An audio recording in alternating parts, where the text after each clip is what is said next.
ফ্যাসিস্টের মাথাগুলো বিভিন্ন ভাবে এই দেশ ছেড়েছে।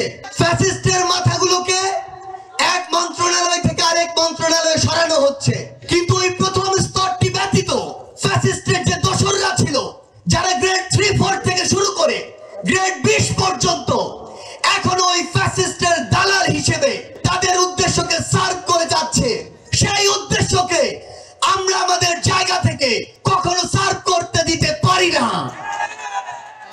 আজও আমরা দেখি ওই ফ্যাসিস্টের দালালরা ব্যাংকগুলোর বিভিন্ন জায়গায় বসে আছে। আওয়ামী লীগের ওই সময়ে ফ্যাসিস্টের দালালরা এক একটি ব্যাংকের চেয়ারম্যান হয়ে ওই ব্যাংকগুলোকে লুট করেছে। আমরা দেখি বাংলাদেশ সেনাবাহিনীর বিভিন্ন লেফটেন্যান্ট জেনারেল, ওই যে মুজিবুর রহমানের মতো জেনারেলরা ওই রয়ের সাথে আঘাত করে এই দেশের মানুষকে জিম্মি করেছে, গুম করেছে। আমরা দেখেছি ওই আওয়ামী লীগের দালালরা মোদির সাথে যারা এক হেলিকপ্টারে চড়ে তার প্রাইভেট উদ্দেশ্য সার্ভ করে, তার টাকাগুলো নিজস্ব ফান্ডে রাখে, সেই আদানিকে এদেশের বিদ্যুৎ সেক্টর লিজ দিয়েছে। আমরা আজকে পেপারে দেখি আদানির সাথে আওয়ামী লীগ এমন একটি চুক্তি করেছে যেই চুক্তির কোনো এক্সিট ক্লজ রাখা হয়নি। এই দেশটা কি কারো বাপের? এই দেশটা কি কারো বাপের? তাহলে এই দেশে বসে আদানির সাথে ওই আওয়ামী লীগ কোন সাহসে এমন চুক্তি করে যেই চুক্তির কোনো এক্সিট ক্লজ রাখা হয়নি? আমরা দেখতে পাই এই চুক্তি বাতিল করার জন্য আপনাকে $12 বিলিয়ন শুধু ক্যাপাসিটি চার্জ দিতে হবে। আমরা দেখেছি এই $1 বিলিয়ন চুরির যে মেগা চুরির প্রজেক্ট, সেটি পুরো বাংলাদেশে হয়েছে। 35,000 কোটি টাকা দিয়ে পদ্মা সেতু করেছে, 15 থেকে 20,000 কোটি টাকা শুধু চুরি করেছে।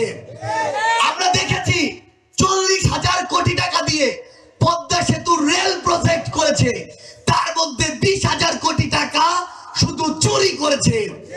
এই যে মেগা প্রকল্পের নামে এই দেশে যে মেগা চুরিগুলো হয়েছে, সেগুলোর প্রত্যেকটির বিচার এই বাংলাদেশেই নিশ্চিত করতে হবে।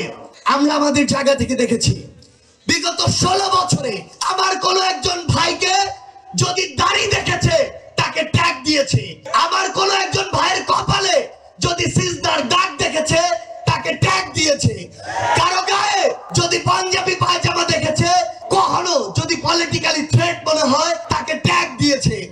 আমরা দেখেছি কোন একজন আলেম ওলামাকে যদি মনে হয় যে পলিটিক্যালি ভবিষ্যতে থ্রেট হতে পারে, তাকে দেশ ছাড়া করেছে। এই যে অন্যায়গুলো, এই যে অবিচারগুলো, এর প্রত্যেকটির বিচার এই বাংলাদেশে অবশ্যই নিশ্চিত করতে হবে।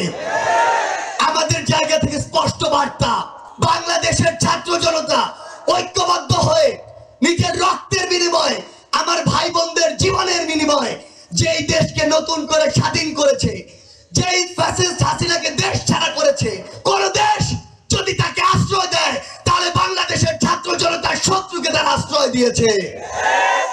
কোন দেশের সাথে এই বাংলাদেশের মানুষের পররাষ্ট্রনীতি কেমন হবে তা ওই দেশের কাজ নির্ধারণ করবে। ওবায়দুল কাদের, ওই শেখ হাসিনা সহ ফ্যাসিস্টের দালালরা যদি দিল্লি, কলকাতার, ভারতের উদ্যানে ঘুরে বেড়ায়, আমরা ধরে নিব এই কাজের মাধ্যমে আমাদের পররাষ্ট্রনীতি নির্ধারিত হবে। আমরা কোন দেশের সাথে ওই দেওয়ার সম্পর্কে বিশ্বাসী না। আমরা প্রয়োজন হলে আরো রক্ত দেব, তবে আমাদের এই যে সমতার সম্পর্ক, সমতার পররাষ্ট্রনীতি, সেটি বাস্তবায়ন করব।